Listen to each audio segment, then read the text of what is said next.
Good morning, my dear friends. Today is the 2nd of September in the year 1999, and we are on the second day of our retreat. When you practice breathing, you should enjoy breathing, because breathing is enjoyable.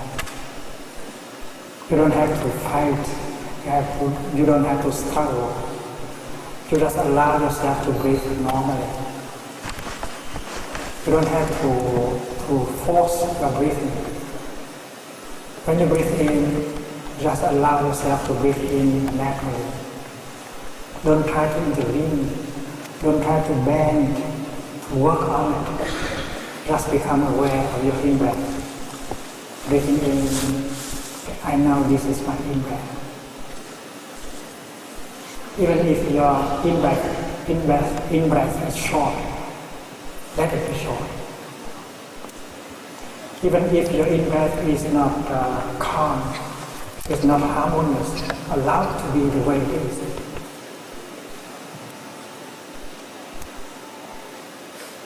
Just become aware of your in-breath. Just embrace your in-breath with your attention. Breathing in, I know this is the in-breath. And it is with the energy of mindfulness that you embrace your in-breath, like you embrace your little baby, your baby brother, your baby sister, very tenderly. And you focus all your attention to your in-breath. When you embrace your little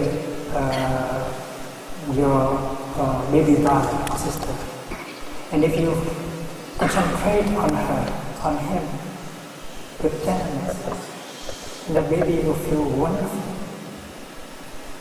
The same thing is true with your in-breath. When you breathe in, you just embrace it gently with your mindfulness. Breathing in, I know this is my in-breath. A lot of tenderness and attention. And when you breathe out, you say, breathe out. I know this is my out-breath. And you embrace the out-breath. Also in a tender way. And you see the miracle that will happen. If the baby brother is held by you like that, with a lot of kindness, the baby brother or sister will feel wonderful within himself or herself. Even if the baby brother is full of anger or suffering, and if you know how to hold your baby brother like that, and then you will relieve a lot of suffering in the baby brother or sister. Your in-breath, your out-breath are also like that. In our daily life, we may be disturbed by our irritation, by our anger, by our fear. And that is why our body is influenced by this kind of negative energy. Also our body. If we are constantly disturbed by the energy of fear, anger, irritation, and then our body will go under stress. And it suffers exactly like a baby without care. And our breath, our breathing is also suffering. Perhaps you have not noticed, you have not remarked, you have not paid attention to the quality of your breath. If you are victim of anger, or fear, or irritation, the quality of your breathing is not high at all. There is no calm, there is no harmony, there is no peace in your breathing. It is exactly like a baby that suffers. That is why we must go back to our breathing and we hold it tenderly like we hold our baby brother or sister. And you know, you will see. After just 1 or 2 minutes of breathing like that, the quality of your breathing will improve. and you now find it's very nice, very pleasant to breathe in and out. Because after a few minutes of breathing like that, mindfully holding your breath in mindfulness, and then you notice your breath will become deeper, slower, calmer, and then you have a very wonderful effect on your body and your spirit. You don't have to practice 10 years in order to see that effect. Just 5 minutes, and you can see there is a change, there is a transformation within yourself. And if you have the habit of practicing, and then when anger takes a hold of you, you know what to do. And you will not be longer the victim of your anger. You know how to handle your anger. Again, your anger is a kind of victim. Your anger is yourself.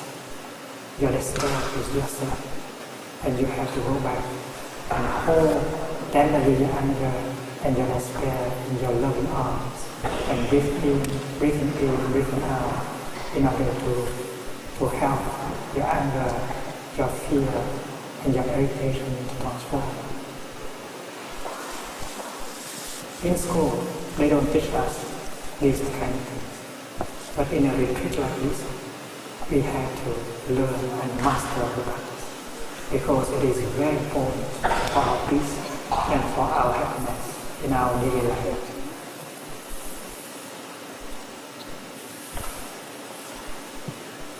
There is a technical Buddhist term, samskara. Samskara is the Sanskrit term. It means formation.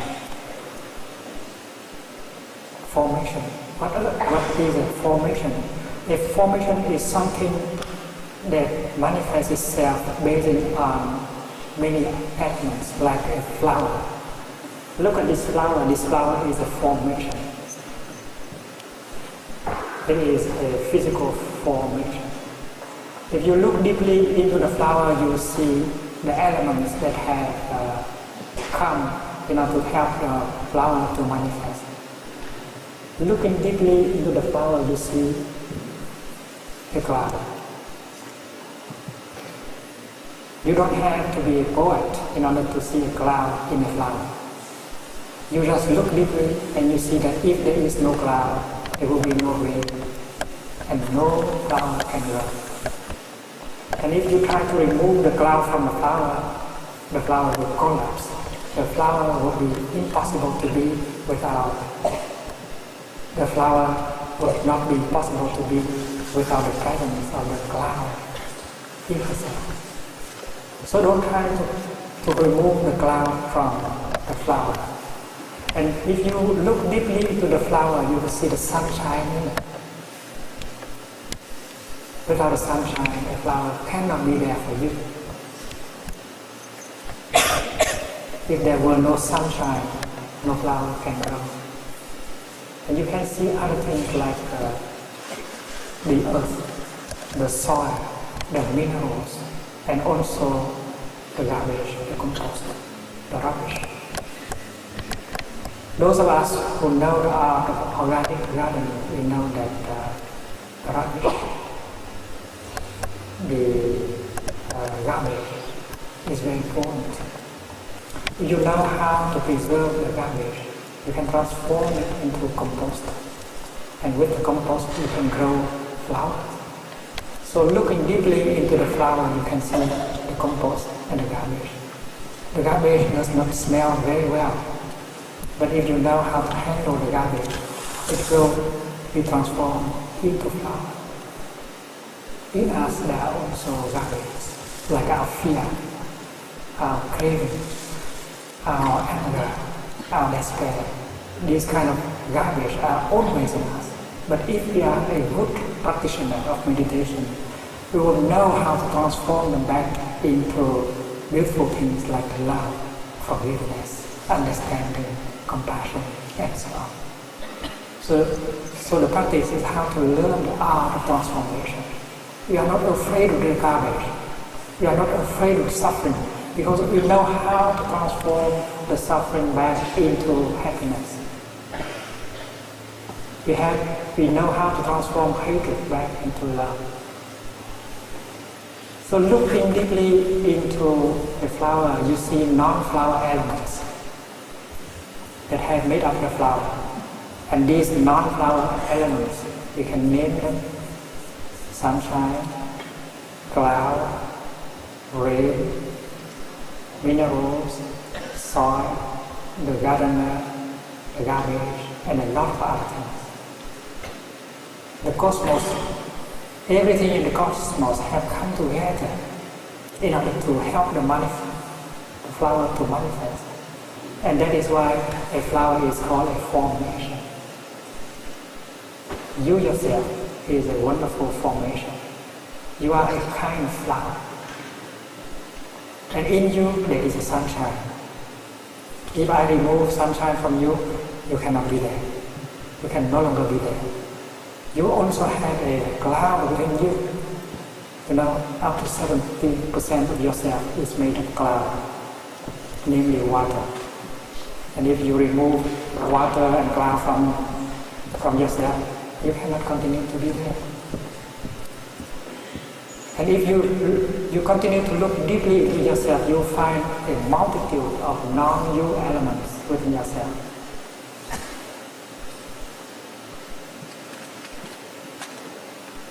You are made of sunshine, of cloud, of vegetable, of fruit, of father, of mother, of ancestors, of school, of doctor. There are many, many elements that have come together to make you possible. And you are a formation. And the Buddha said all formations are impermanent. It means everything is changing all the time.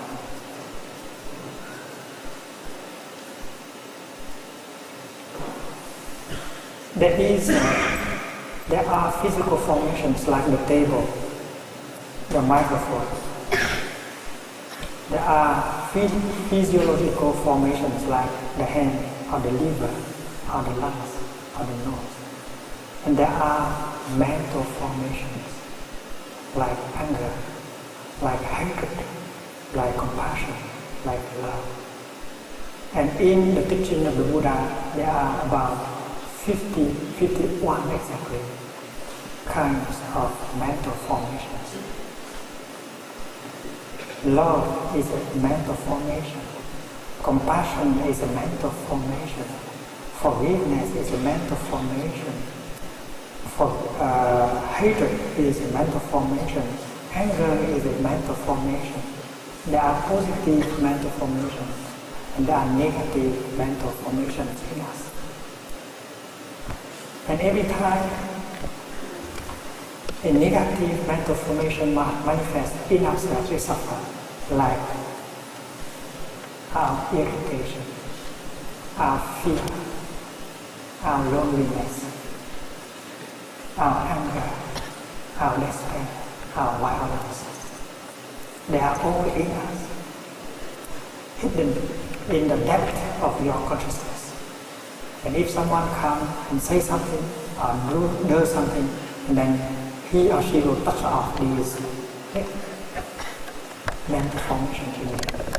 And suddenly one or two of these mental formations manifest itself on the upper level of our consciousness. Suppose you have a mental formation called anger within yourself. If you let it lay peacefully down there in the bottom of your consciousness, and then you can survive. You can laugh, you can enjoy whatever is there. But if someone comes and says something or does something to touch off that mental formation called anger in you, suddenly a zone of energy come up in you and you will be overwhelmed by the energy of anger. That is a mental formation.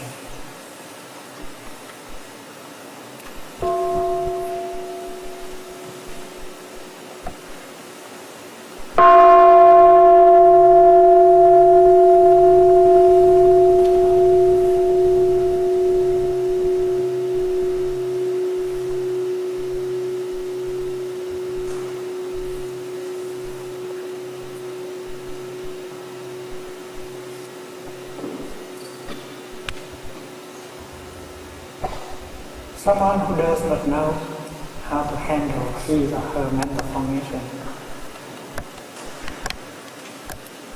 must remain a victim of his or her mental formation. You allow the mental formation of anger or fear or violence to dominate you, and you act and you speak under the pressure of that mental formation, and you do a lot of damage to yourself and to the people you love. And that is why you have to learn how to handle the negative mental formations in us every time we manifest. And this is possible. You have to train yourself a little, and then you'll be able to do so.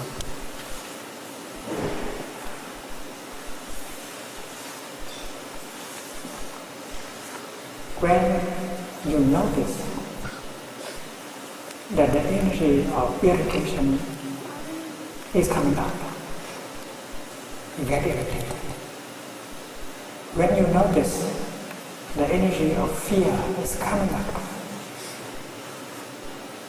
when you notice the energy of hatred coming up, you have to do something. You should not allow yourself to be overwhelmed by these negative energies. And the Buddha said, you should know how to invite the energy of mindfulness to come up in order to take care of the energy of anger and fear.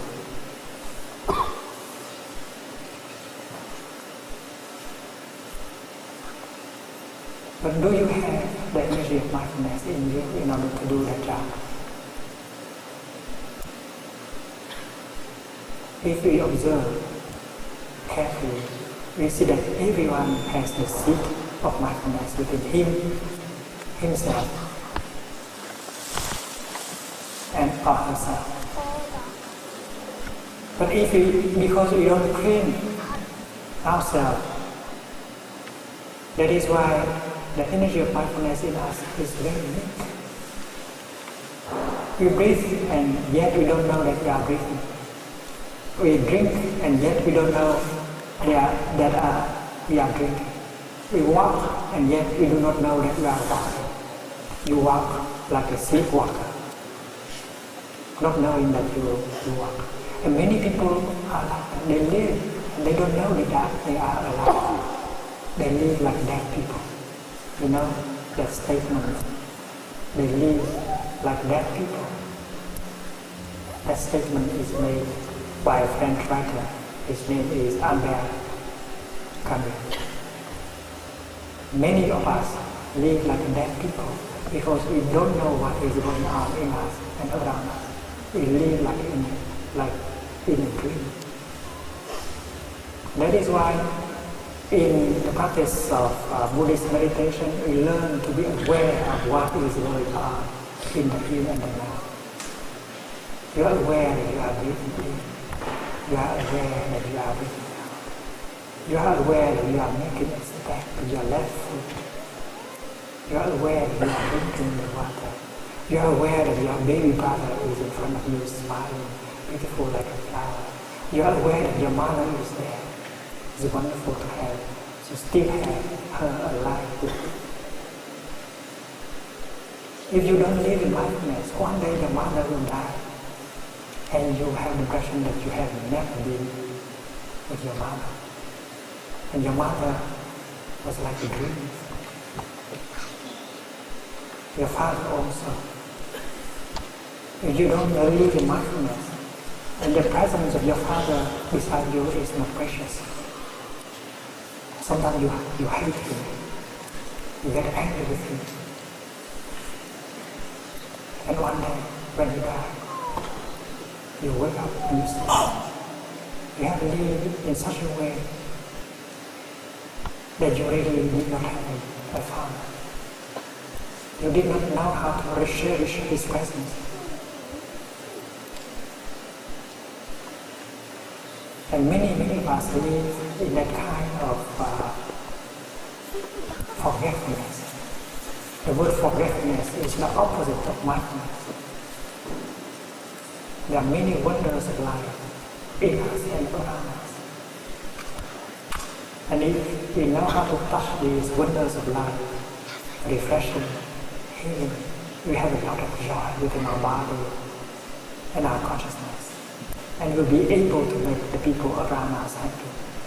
But if we get caught in our past, in our future, we got caught in our mental formations like anger, hatred, and fear, and craving, and then we are not capable of realizing that wonderful things are there all around us, and one day we will regret.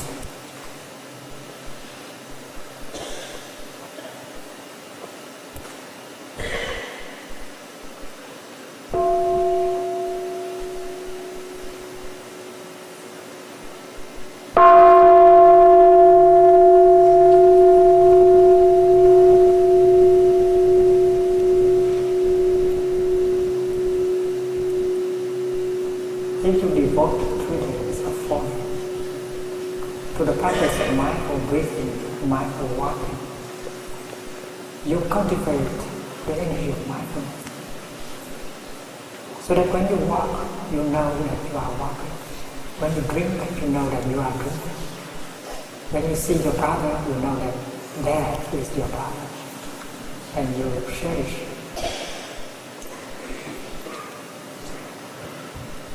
You evaluate all that is around you. And when anger comes up, you'll be able to recognize it as anger. Breathing in, I know that anger has come up. Breathing out, I smile to my anger. This is a very important practice.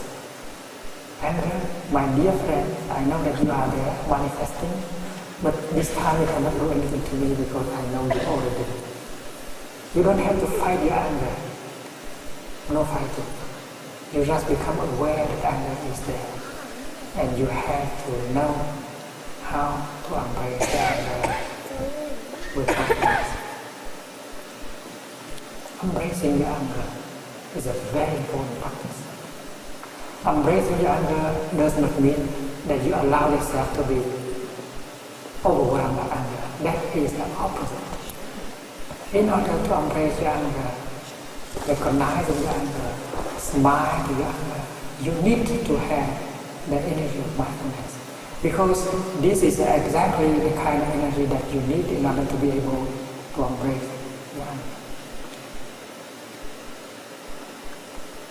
When you were small, as a baby, from time to time you cry. You are unhappy. Your mother was working in the kitchen. She hears your cry. She left the kitchen. She came to your room. She picked you up and she held you tenderly in her arms. That is the practice of every mother. The mother is there for you. And when you suffer, your mother is aware of it. And she right away pick you up and hold you deeply and tenderly within her arms. The energy of tenderness begins to penetrate into you, into the baby. And that is why the baby gets a relief right away. Even if the mother does not know what is wrong with the baby. But if the mother pick the baby up and hold her tenderly into her arm, and then the baby will get right away some relief. And the practice of the mother is to continue to hold the baby tenderly. And by holding the baby tenderly with all her mindfulness and attention, because mindfulness is equivalent to attention, and then she'll find out what is wrong with the baby. The baby may be hungry, the baby may have a little fever, the diaper may be a little bit too tight. A mother is very talented. After having hold the baby for just half a minute, she finds out what is wrong with the baby right away. And when she knows what is wrong, she can change the situation very quickly. If the baby is hungry, and then she will feed it. If the baby has a small fever, she may give the baby a little bit of aspirin, sugar coated. Or if the diaper is too tight, and then she will change diaper. She will do it very quickly, and the baby will be happy. So you are the mother, and your anger is your baby. You don't have to fight your anger. The mother never fights the baby.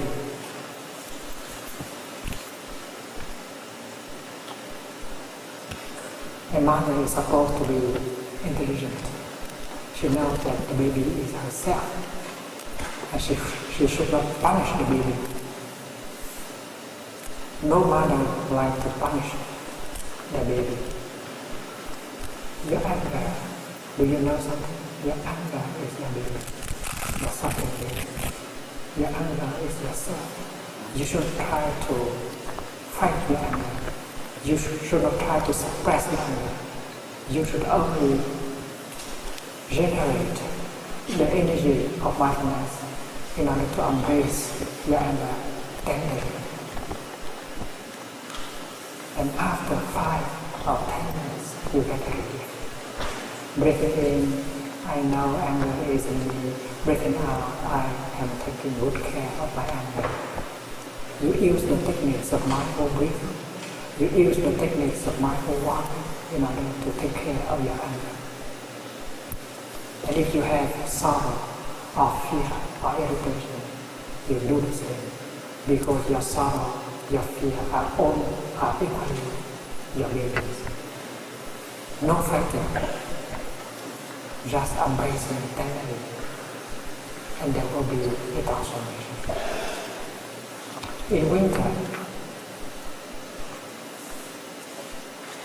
you may find going home, you may find our room very cold, not livable.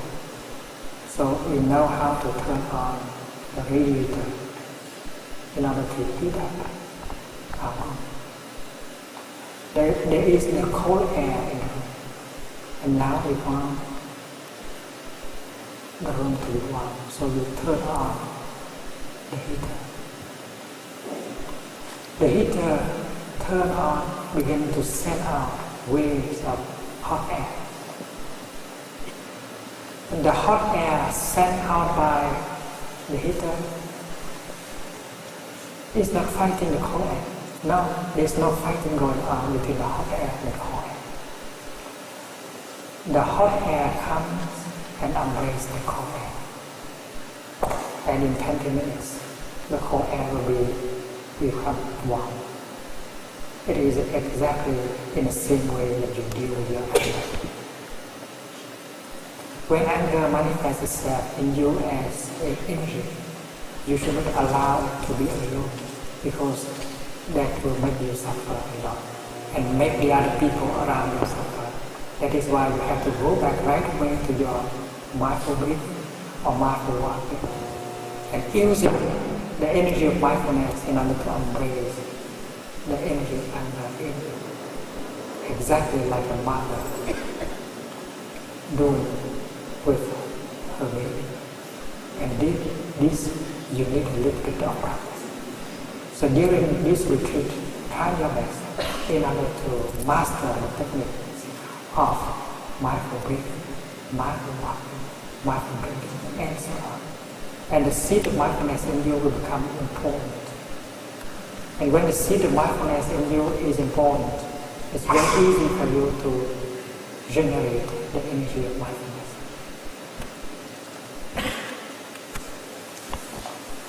The monks, the nuns, and the lay people who live in London, they practice like that.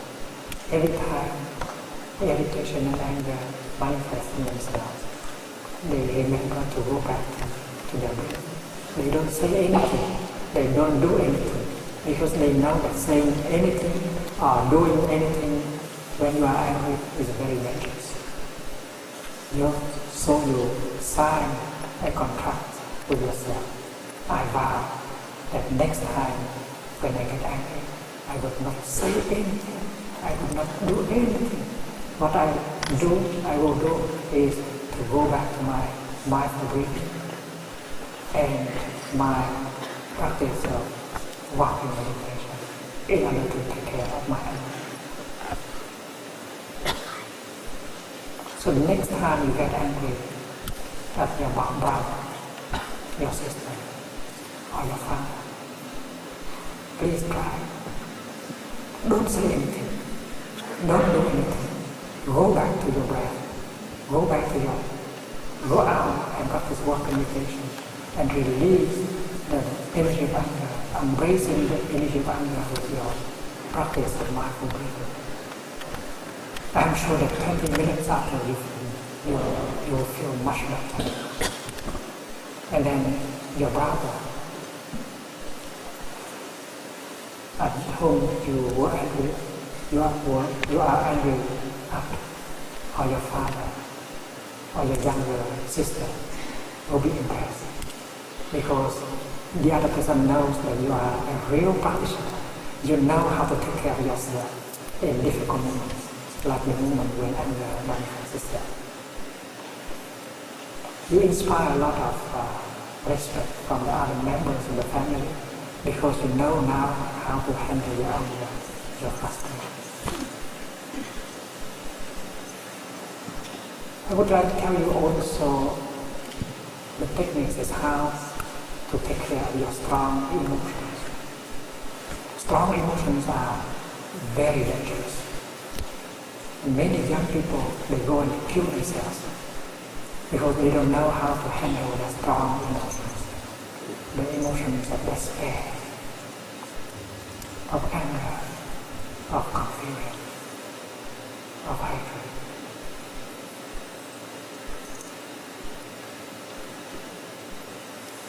Imagine a tree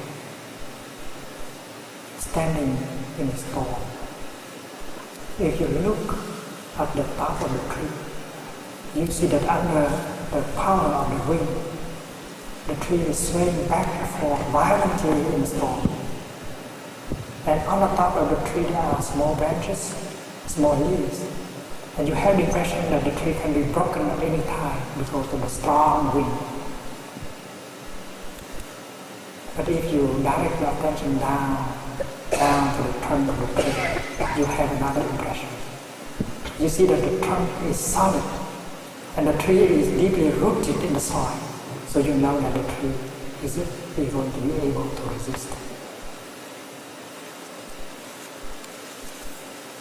You are somehow like a tree. And the emotion is somehow like a storm. When the storm comes, you suffer so much. You have the impression that you are going to crack, to die. But that is because you focus your attention on the top of the tree. You know, when the storm is there, it's very dangerous to stay in the eyes of the storm. And the eyes of the storm is here on the level of the brain. If you continue to dwell in this level of the brain, you are caught in the eyes of the storm. And that is why, according to the practice of Buddhist meditation, you have to leave that area of the storm and go down, and down, and down, down until you reach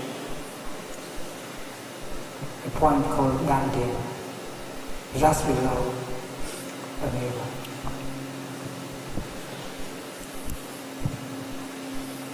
This is the practice that everyone has to learn, young or less, because all of us are subject to strong emotions. We have to learn how to protect ourselves from the storm of emotions.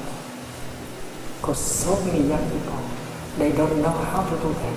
And that is why they have gone and killed themselves. because they think that there is no way to stop what's happening except killing oneself.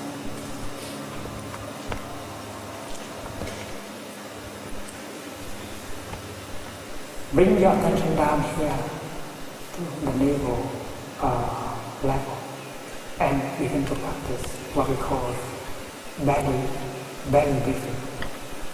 You breathe and you become aware of the rise and fall of your abdomen. You don't think of anything. You just focus all your mindfulness, your attention on the rise and fall of the abdomen. Breathing in, my abdomen is rising. Breathing out, it's falling. Rising, falling, rising, falling. From ra, sexual, from ra, sexual. Invest yourself 100%. Invest 100% of yourself into the act of breathing in and out. And the rise and fall of your abdomen. And that is the safest place for you to take refuge during the storm of emotion. And remember this.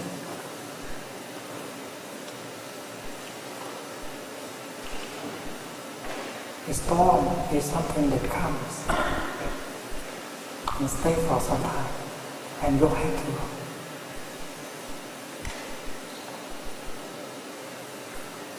And you are much more than an emotion. Your emotion is also like a storm. Your emotion is something that comes, stay for a while, and go ahead to. And you are much more than your emotion. Your emotion is a very tiny part of you. Why do you have to die because of one emotion? That is stupid. And if you know how to handle your emotion, you'll be able to smile the next time when it comes. Hello there, my emotion, I know you, I will take good care of you. You are no longer afraid. You have to train yourself. And I know that 21 days are enough to train yourself to be able to deal with your emotions and take good care of your emotions. So many young people have committed suicide just because they don't know how to handle their emotions. And you are lucky because we can be in touch with the teaching of the Buddha who shows us how to handle our emotions, our feelings.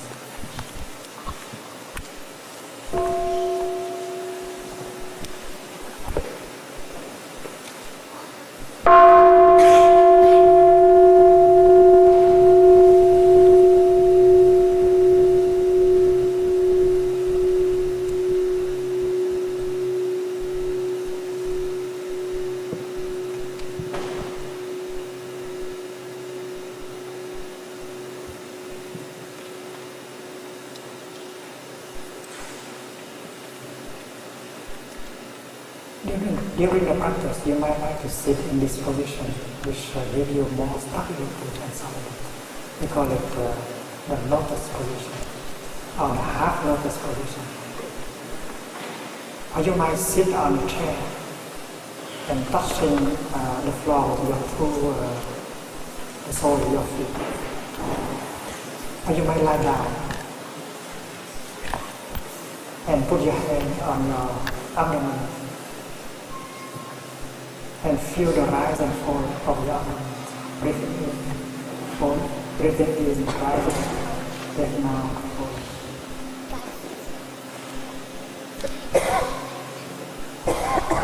Try.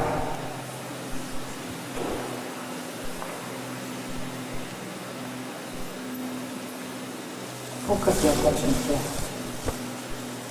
Notice the rise and fall of your abdomen.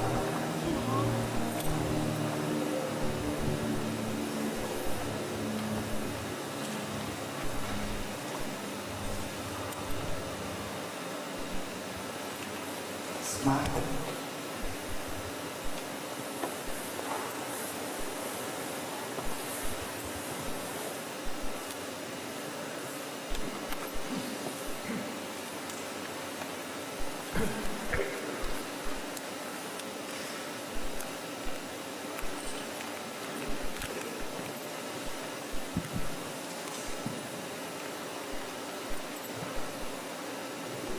Remember, you have to invest 100% of yourself into the act of breathing in and out, and pay attention to the rise and fall of your abdomen, whether in the sitting or in the lying position.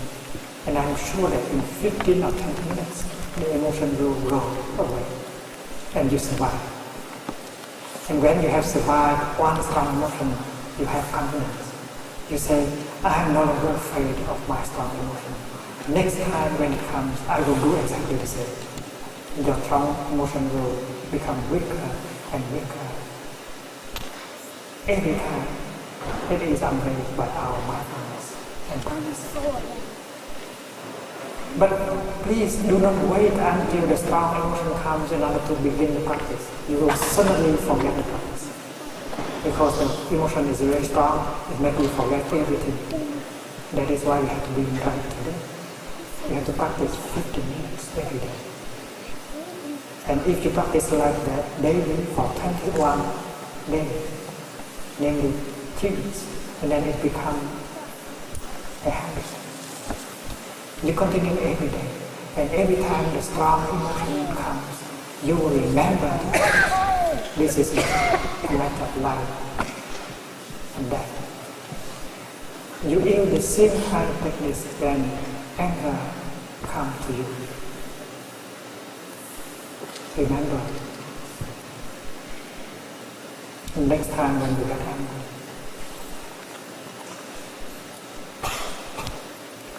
don't say anything to it. Don't do anything to it. Because you know as well as I do, saying something when you are angry is very harmful, dangerous. Doing something when you are angry is very dangerous, harmful. You risk to destroy everything. You know that. So refrain of saying things and doing things. Go back to your life.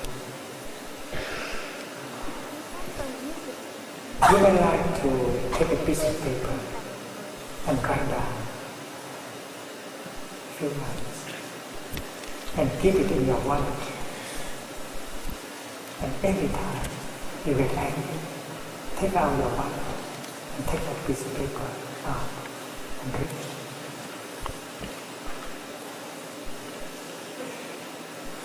The person you may get angry with, may be the person you love the most. It may be your partner, it may be your father, it may be your spouse, it may be your son or your daughter. And in the past you have made that person suffer quite a few times. You don't want to do it anymore. You just take up the practice. You just determine not to follow the ancient path, the ancient patterns of mind, the ancient patterns of behavior. You have to open up a new area of life, of practice.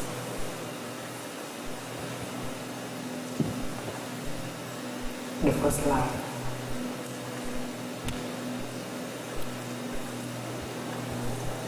I am angry, I suffer.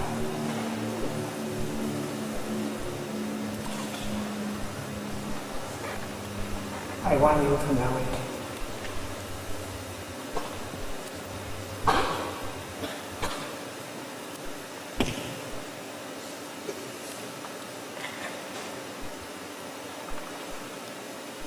I am angry, I suffer, and I want you to know it. Because we don't want to hide our suffering away from the person we love. We want her, we want him to know that we suffer.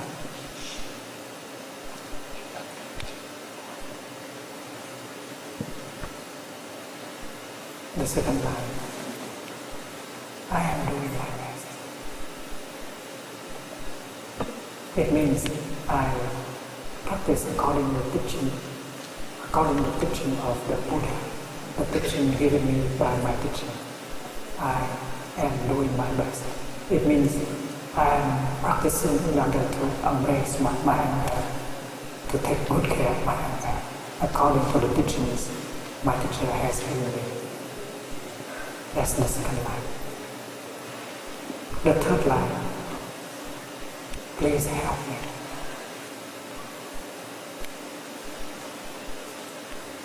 If you are a true lover, if you truly love your father, your mother, your friend, your brother or your sister, you should be able to talk to her, to talk to him in these terms. That is exactly the language of true love. And if you are not capable of telling him or her that you are angry, that you want him to know it, that you are doing your best to take care of your anger, that you need him or her to help you in a practice, and then you have to write it down and deliver that message to him in English, where Thầy lives with many monks and nuns and lay people. We all practice like that. Every time we get angry, we don't say anything. We don't do anything. We just practice mindful breathing, mindful walking.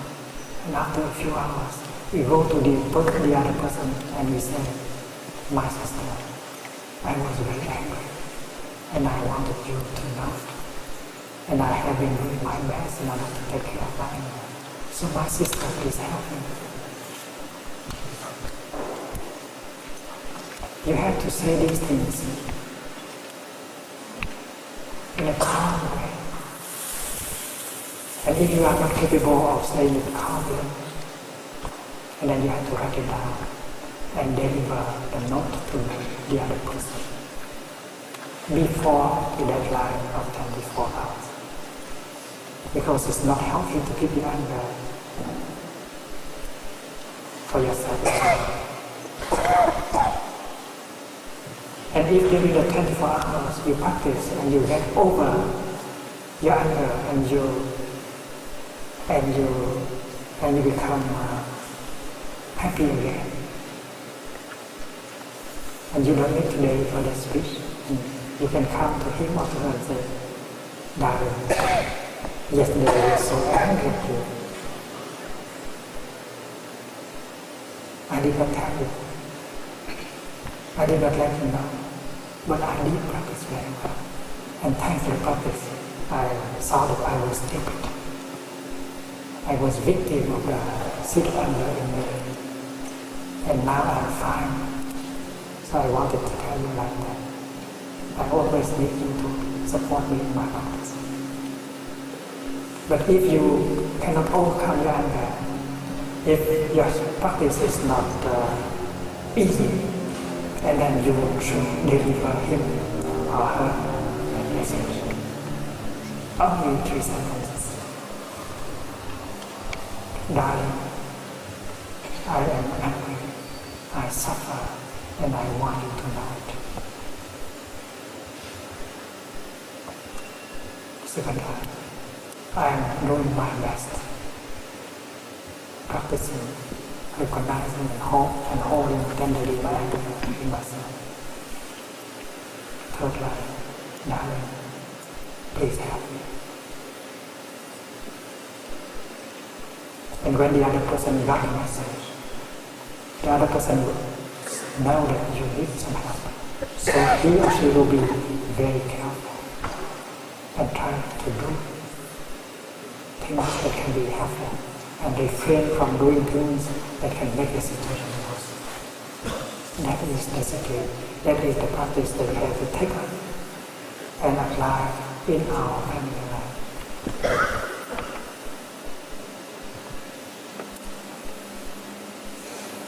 When you get angry, there is a natural tendency in you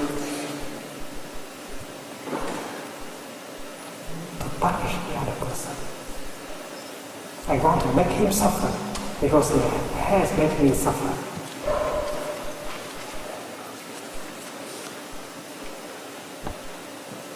So you may write down another sentence, but don't show him, don't show her, just for yourself. I am so angry, I want to punish you, I want you to suffer a lot. I want to punish you. I want to suffer you. Bốn người kia khổ cho mình đau. And yet I know that if you die or get into an accident, I will spend all my life crying. And that is the truth. That is the truth. We admire him very much. We want him to suffer. Yes, that is reality. But the other face of the reality is that if that person got into an accident and lose his life and get handicapped and have to stay all his life on that, you will cry and cry for all my life. That is reality. So when you read that sentence for yourself, don't show it to him. Don't show it to her. Read secretly that, and then suddenly all your anger will vanish. And compassion and love will take over. It's very easy. So I suggest that you write down these wonderful sentences in a piece of paper and put it into your wallet. And you will need it later on. Next time when anger takes hold of you, you know what to do. Take the wallet out, open it, take it out, and that is the support of the Buddha. That is the support of Thai. That is the support of the Sangha.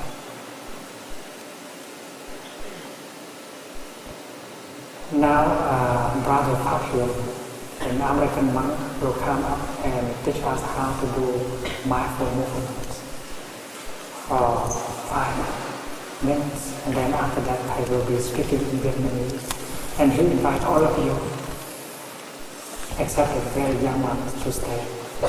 If you don't know Vietnamese very well, then listen to the translation, because Thầy is going to tell you very important things concerning parents and children relationship.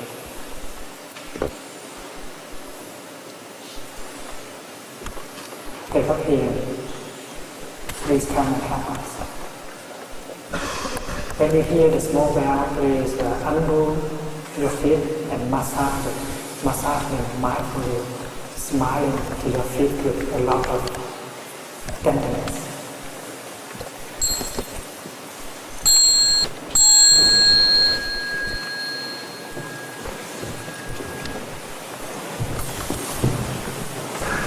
Please feel your 2 feet on the ground. And stand straight, arms relaxed.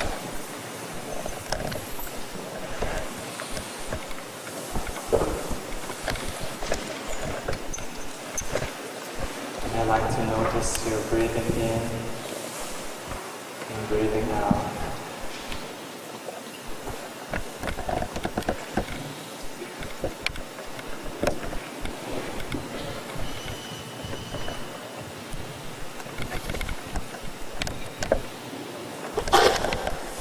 First movement you do, interlace your fingers, put your hands upside down on top of your head. Okay.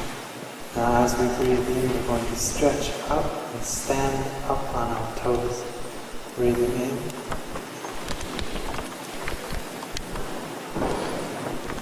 Breathing out, come down. Breathing in. Out. Breathing in. Breathing out. One more time. In. And out. And relax your arms.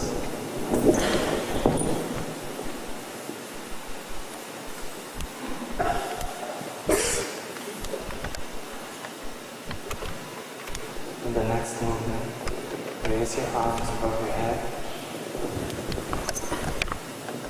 And as we breathe out, we are going to bend to our right. So breathing in and out.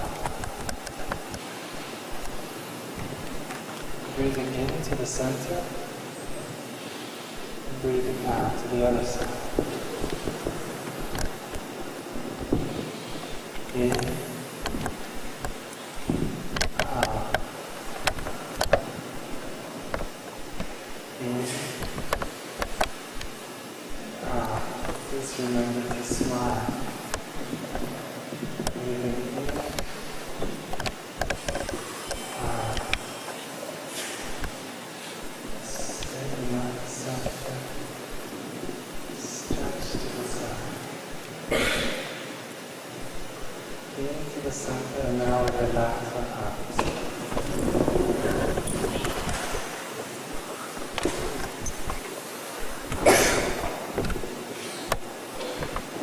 Next moment, as we breathe out, we will allow our body to bend forward towards the earth. Breathing out. And as we breathe in, raise your arms all the way to the sky. In. Stretch. And out, down to the ground.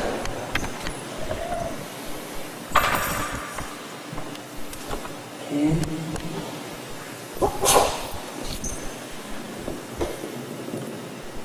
Out, down to the ground. In.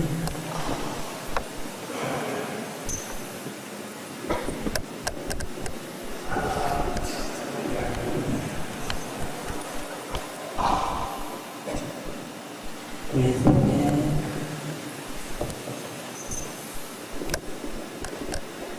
Relax your bodies.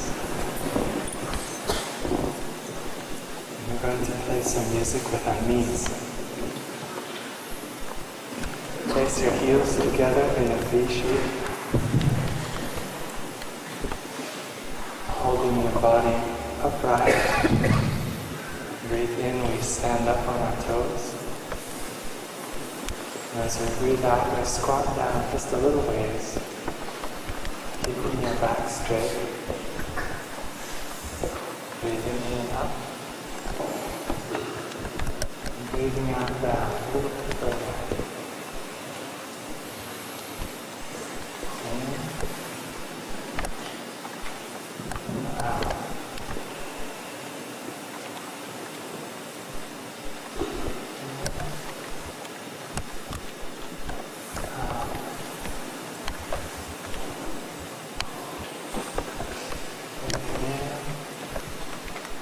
Now relax. One last movement. Breathing in, raise your right knee.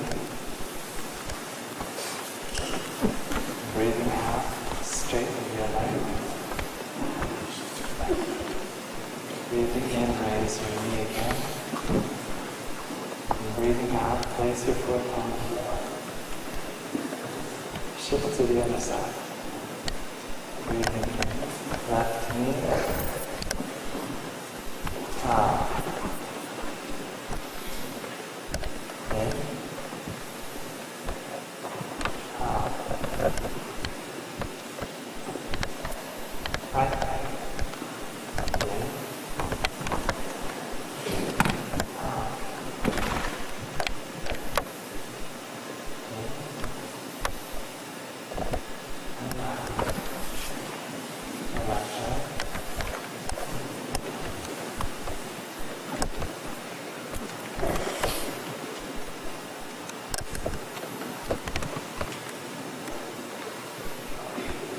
one more time with each leg. Breathing in. Out, stretch all the way out. Breathing in. Smile.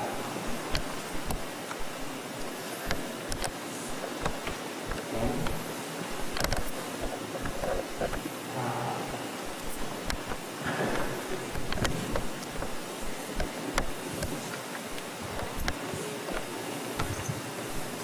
Arms by your side, and feel yourself once again standing straight, 2 feet on the ground.